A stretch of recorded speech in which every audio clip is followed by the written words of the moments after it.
Bien-aimés dans le Seigneur Jésus-Christ, je vous salue et que la paix soit toujours avec vous.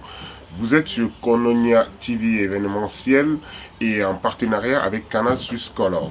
Nous avons l'honneur, le plaisir de recevoir pour vous un homme puissant. Il est chaud comme les braises et nous allons nous entretenir avec lui sur sa vie, son ministère, tout de suite à Lille. Je suis avec l'évangéliste J.P. Makanzo de l'ACCR de Lille.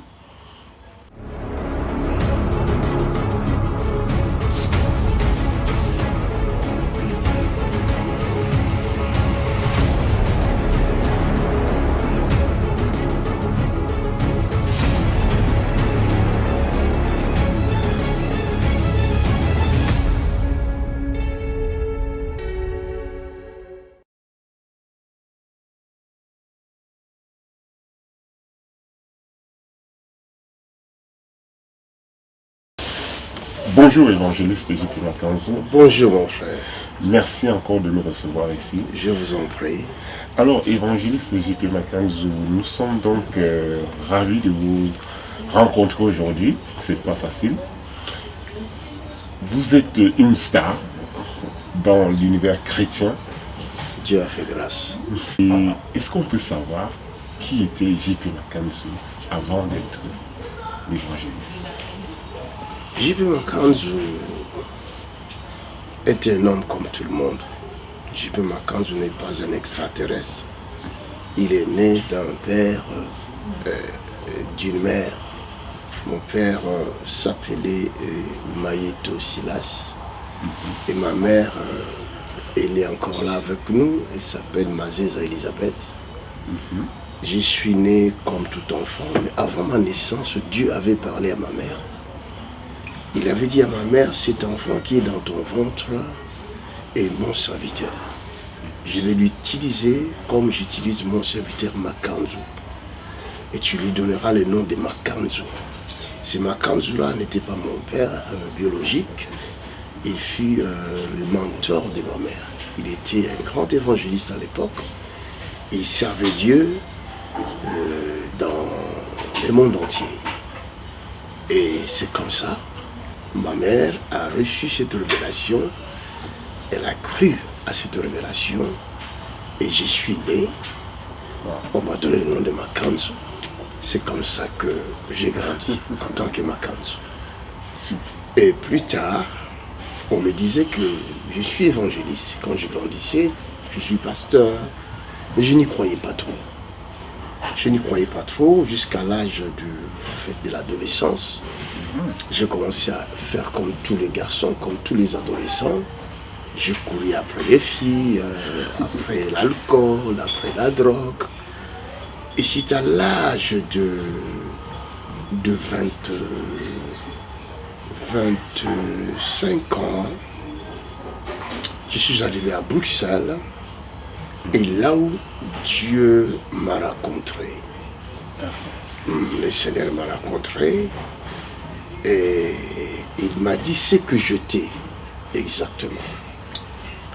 Comment ça s'est passé exactement? Ça s'est passé que moi j'habitais en France, j'habitais Toulouse. Donc Dieu a fait que rien ne marchait à cette époque-là. Je n'avais pas de papier. Il plonge dans les ténèbres. Donc je suis plongé dans les ténèbres, dans l'inconnu, Donc j'étais presque à bout de force, quoi. Je ne savais plus où aller, qu'est-ce qu'il faut faire. Et j'ai entendu que mon frère, qui est mon mentor aujourd'hui, il était venu à Bruxelles. Il m'a dit, est-ce que tu peux venir me voir? Alors je suis parti, j'ai quitté Toulouse pour aller à Bruxelles. Arrivé là-bas, j'ai vu qu'il servait Dieu. Et bon, moi, je n'étais pas dans ce truc-là, je ne croyais pas trop. Mais je voyais la puissance de Dieu, je disais, mais cet homme a touché à la magie ou quoi? Et un jour, c'était dans la semaine même, il m'a invité à l'église, je suis allé, et là, le Seigneur m'a rencontré. C'était extraordinaire, l'onction m'a touché, j'ai souffert de l'épaule droite. J'ai dit à l'homme, j'ai dit à Dieu, si cet homme-là que tu utilises ton serviteur, alors qu'il vient prier pour moi. Il s'est déplacé de là où il était. Wow. C'est comme s'il avait entendu ma voix. Wow. Il est venu là où j'étais, tout derrière. Et il m'a posé la question, veux-tu que j'ai prié pour toi? J'ai compris que c'était Dieu. Et je me suis mis à pleurer. Il a dit, toi tu es serviteur de Dieu. Aïe, aïe, Tu es aïe, aïe. appelé à servir Dieu. Et c'est comme ça que Djipe Makanzu est né de nouveau. Wow. J'ai répondu à l'appel de Dieu. J'étais en feu. Le Saint-Esprit bouillonnait en moi. Wow. Et je priais comme pas possible. Wow. Et là, les choses ont commencé jusqu'à 2001, où j'ai été consacré. 2006, pardon. Ça a pris combien de temps? 2006, c'était depuis 1996 à 2006. 10 ans 10 ans. avant la consécration. Avant la Vous n'aviez consécration. pas peur? Non, j'étais sûr de ce Seigneur-là. Au fait, je l'ai vraiment rencontré. Après, il s'est révélé à moi à plusieurs reprises. Par des visions. Je l'ai vu à plusieurs reprises. Je l'ai vu comme ça. Il s'est révélé à moi comme ça. En plusieurs formes aussi. Hein. Parce que je l'ai vu une fois comme lion. Je parlais avec le lion comme ça. Et il m'entraînait. Il est monté sur un mur, je suis monté avec lui, il marchait. Et tout d'un coup, il a pris un arbre, il est monté sur l'arbre. C'était un grand arbre, il est allé au sommet de l'arbre. Et je le suivais. Tout d'un coup, il me dit, saute. J'ai parlé avec le lion, comme si j'étais un lion. Aïe, J'étais humain, lui, il était lion. le lion de la tribu de Voilà. Juda. Et on avait le même langage. Et quand il a sauté, il est tombé par là-bas. Et il me disait, saute. J'avais peur. Je disais, non, non, non, non. Il dit, saute. Tout d'un coup, j'ai décidé à sauter. C'est comme si la terre s'est rapprochée de moi. Ah, Il s'est mis à rire, il est parti. il est parti. Et là, je suis revenu à moi. Je dis, mais ça, c'est quoi? C'est un lion. Et je me suis rappelé de l'écriture. Il s'appelle le lion de la tribu de Juda. Juda. Gloire à Dieu. Et une fois encore, je l'ai vu, je priais, tout d'un coup, il est apparu devant moi. Je tournais, je ne dormais pas. Je tournais ma table au salon. Il est apparu devant moi, il m'a reposé la même question, puisque à cette époque-là, beaucoup de gens avaient quitté l'église. Il me repose la même question qu'il avait posée à Pierre. Et toi, tu ne vas pas partir comme eux? Je dis, où veux-tu que j'y aille? C'est toi qui es le pain de vie. Il s'est révélé à moi à plusieurs reprises. Voilà, Gloire à Dieu. Djipe Makanzu. Chers amis, vous venez donc de suivre la merveilleuse révélation de cet homme qui, ça n'a pas été facile. On le voit aujourd'hui accomplir des miracles et donc ça n'a pas été facile. Vous avez parlé de beaucoup de... Vous êtes un homme très pieux, vous priez beaucoup. Oui, il a transformé ma vie au fait. Hein. Au fait, quand je vis mon frère, qui est mon père spirituel, Il s'appelle comment votre frère? pasteur Tony Silassi, Pasteur apôtre Tony Tony Silassi, oui, qui est à Bruxelles, et beaucoup de gens connaissent d'ailleurs en Suisse. Chaque année, il va en Suisse. C'est un homme connu dans le monde.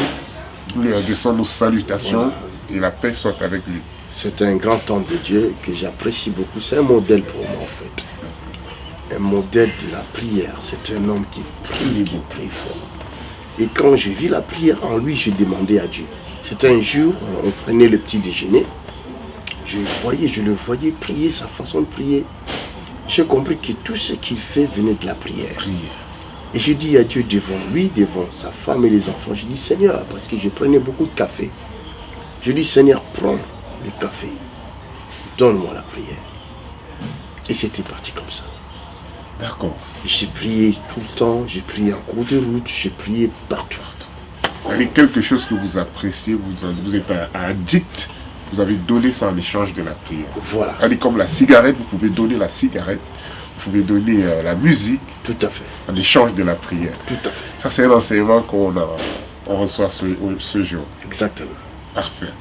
Et pourquoi, selon vous, les chrétiens d'aujourd'hui, parce qu'on vous suit beaucoup, Et on constate que vous nous faites comprendre que les chrétiens ne manifestent pas les dons spirituels.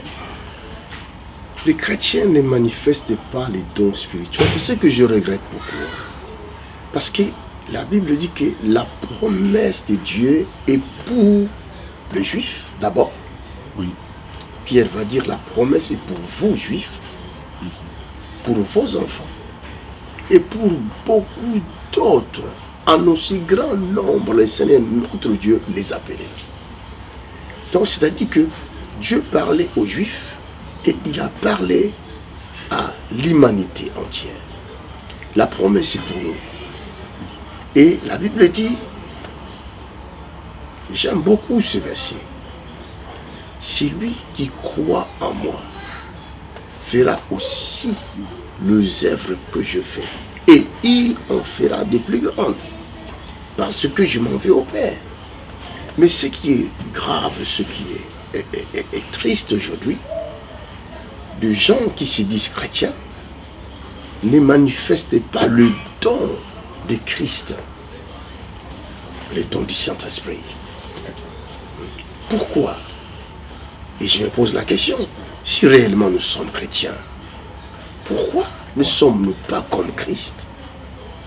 Parce que chrétien veut dire comme Christ. Et ils ont été appelés chrétiens parce que le monde voyait la vie du Christ en eux. C'est ce que nous devons faire. Pourquoi les gens ne manifestent pas? En réalité, nous disons chrétiens, mais nous ne croyons pas à la parole du Christ. Ou nous croyons à moitié. Nous devons être plongés ou enracinés dans la parole du Christ. C'est aussi simple que ça. La Bible nous dit, croyez et vous verrez la gloire de Dieu. Croire, cela veut dire quoi? Croire veut dire suivre. Donc si je crois, je dois suivre. En quelque sorte. Je crois en Christ. Mais qu'est-ce que je crois? Je crois à ce qu'il a dit. Alors comment peut-on savoir que cette personne croit réellement? Nous le saurons si nous voyons cette personne pratiquer ce don. C'est pourquoi il croit. Je crois. Tu me dis, mon fils, suis-moi. Puisque je crois, je vais te suivre. C'est aussi simple que ça. Il y en a qui disent, je crois en Jésus-Christ. Mais la Bible dit, priez sans cesse. Il ne prie pas sans cesse. Mais tu crois en quoi? Si tu crois, tu dois suivre Jésus. La Bible dit, c'est lui qui veut me suivre, qu'il se charge de sa croix. Les chrétiens, ils se disent croire en Christ, mais ils n'acceptent pas la croix de Christ, qui veut dire tout simplement la souffrance du Christ. Ils ne veulent pas souffrir, ils veulent la facilité. Aujourd'hui, beaucoup de gens disent que Djiby Makanzo a le fétiche, la magie. Maintenant, ils ne connaissent pas Djiby Makanzo. Renseignez-vous au moins. Djiby Makanzo, c'est quelqu'un qui a beaucoup souffert et qui continue à souffrir pour Christ. Parce qu'on ne peut pas opérer dans le domaine des miracles sans la croix. Les miracles viennent par la croix. S'il n'y a pas de croix, il n'y a pas de miracle. Et la croix, c'est la souffrance. C'est ce qu'on appelle le baptême. Mourir avec Christ, cela veut dire souffrir avec lui jusqu'à la mort. Et après, il y aura la résurrection. Il n'y a pas de résurrection sans la mort. Et toutes ces personnes que vous voyez dans le monde, nos frères qui annoncent l'évangile avec puissance, les Djiby Joshua, tous les autres là, qui travaillent avec puissance, ce sont des hommes de prière. Et ce sont des hommes de souffrance. Regardez leur vie, vous allez voir, ce sont des hommes qui souffrent pour Christ. Nous croyons en Christ. Si réellement nous croyons en lui, nous allons faire ce qu'il nous dit. C'est lui-même qui a dit, pourquoi m'appelez-vous maître, maître, et ne faites-vous pas ce que je vous demande? Vous voyez, c'est ça qui est, je peux appeler ça comme la faiblesse de beaucoup de chrétiens. Nous disons chrétiens, mais nous sommes incapables de faire ce que Christ nous recommande. Et c'est ça qui affaiblit l'Église aujourd'hui. Merci, évangéliste. Parlant de ce que Christ nous demande de faire, comment opérer dans l'amour, il le dit par Saint Paul. Il dit la foi, l'espérance et l'amour. Et le plus grand parmi les trois, c'est l'amour. Comment opérer dans l'amour? Est-ce l'amour sentiment? Comme on aime une femme, comment est-ce qu'on peut opérer dans l'amour pour appartenir à ce Christ? Pardon? Il y a une différence entre le sentiment et l'amour, entre les désirs et l'amour. Beaucoup de gens disent j'aime ma femme, Oui. mais en réalité ils ne l'aiment pas, ils la désirent. Beaucoup de gens disent j'aime telle ou telle personne, en réalité ils ne l'aiment pas, ils les suivent parce qu'il y a un intérêt caché. C'est pourquoi nous voyons que dans beaucoup de couples, il y a trop de déceptions, il y a trop de divorces à cause des intérêts. Nous sommes ensemble parce que je t'aime, parce que j'ai été attiré par ta beauté. J'ai été attiré par un gain ou après un gain. Ça, ce n'est pas de l'amour. Nous voyons la définition de l'amour. Paul nous montre la définition de l'amour qui ne regarde pas le gain. L'amour couvre tout, l'amour couvre une multitude de péchés, vous savez. C'est ça aussi qui fait la faiblesse de l'Église.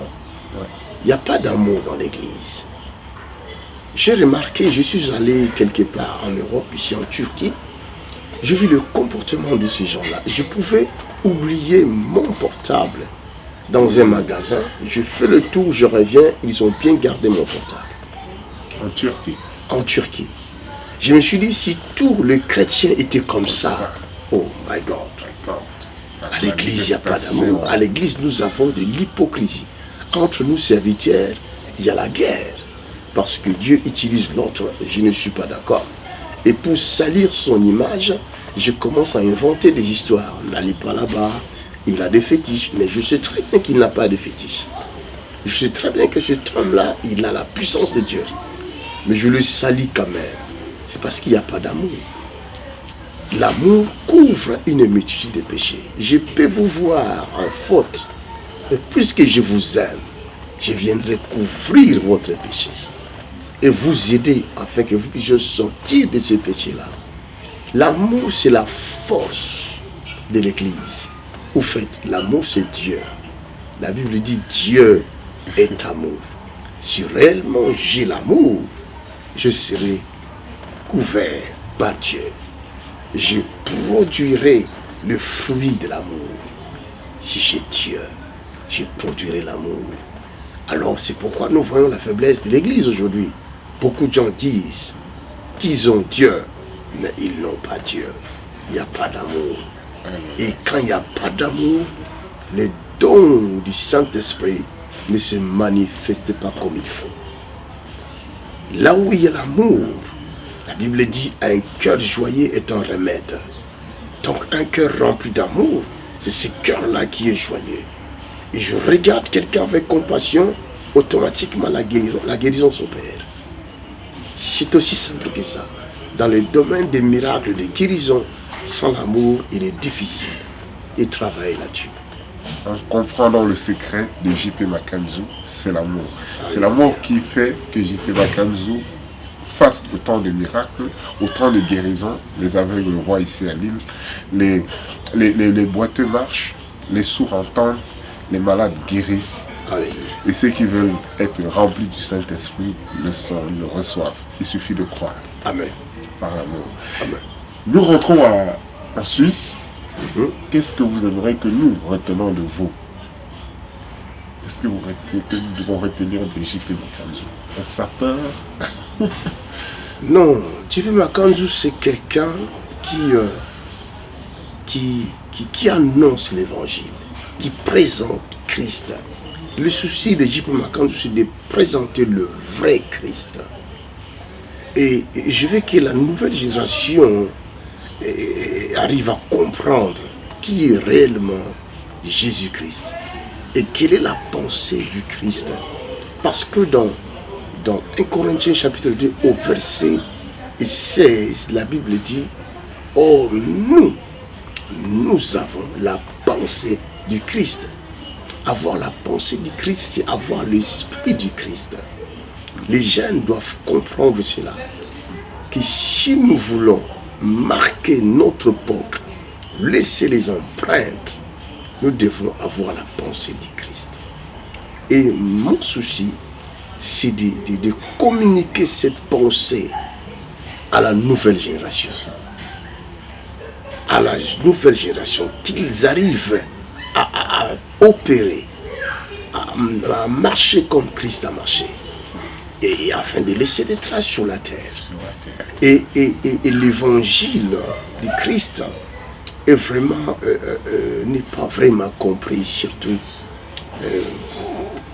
dans notre génération, même dans les générations passées.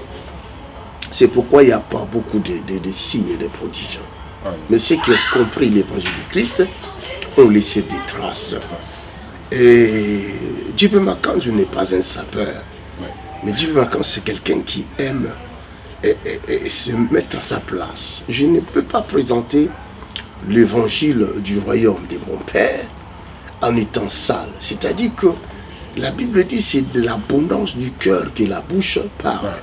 Si votre intérieur est propre, votre extérieur doit l'être également.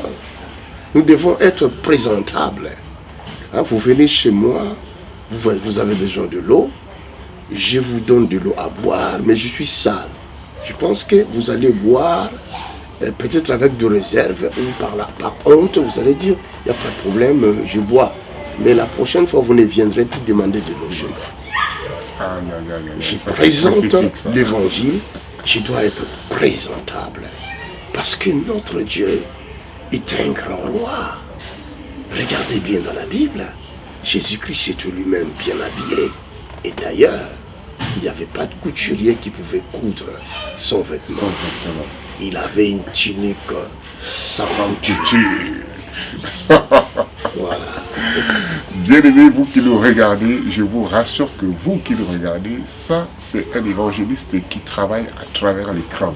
Vous êtes bénis là où vous êtes assis parce que vous avez écouté cet homme de Dieu. Merci, évangéliste. Je vous en prie. Un mot pour le 29 et le 30 août à ceux qui nous regardent. Le 29 et le 30 août, sur 2 jours, ces 2 jours resteront inoubliables. Oui. La Suisse sera secouée. Le Seigneur notre Dieu, par son Esprit Saint, il sera au rendez-vous. Il est toujours avec moi et il me l'avait promis. Et d'ailleurs, hier à la veillée, il l'a dit. C'est pas moi qui avais parlé. Ouais. Il a utilisé l'un de ses serviteurs pour donner cette prophétie. Il a dit, maintenant c'est les nations. Alors la Suisse fait partie de ces nations-là. La Suisse, ton tour est arrivé. Prépare-toi. La gloire de Dieu se manifestera.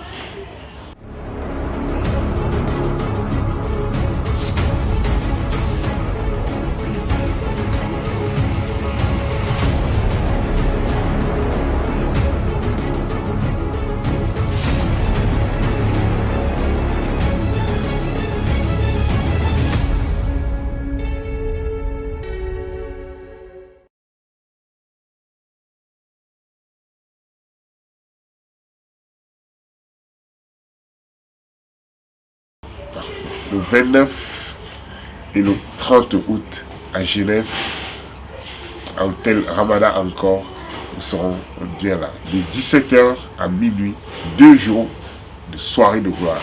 Amen. Ne ratez rien, soyez là. Amen. Merci évangéliste. Que Merci Dieu vous bénisse. Nous prions vraiment que Dieu vous garde. Merci beaucoup. Continue à vous bénir pour que vous puissiez raffermir son peuple. Merci comme beaucoup. vous le faites. Que Dieu bénisse votre travail. Merci évangéliste. Que votre chaîne soit bénie davantage.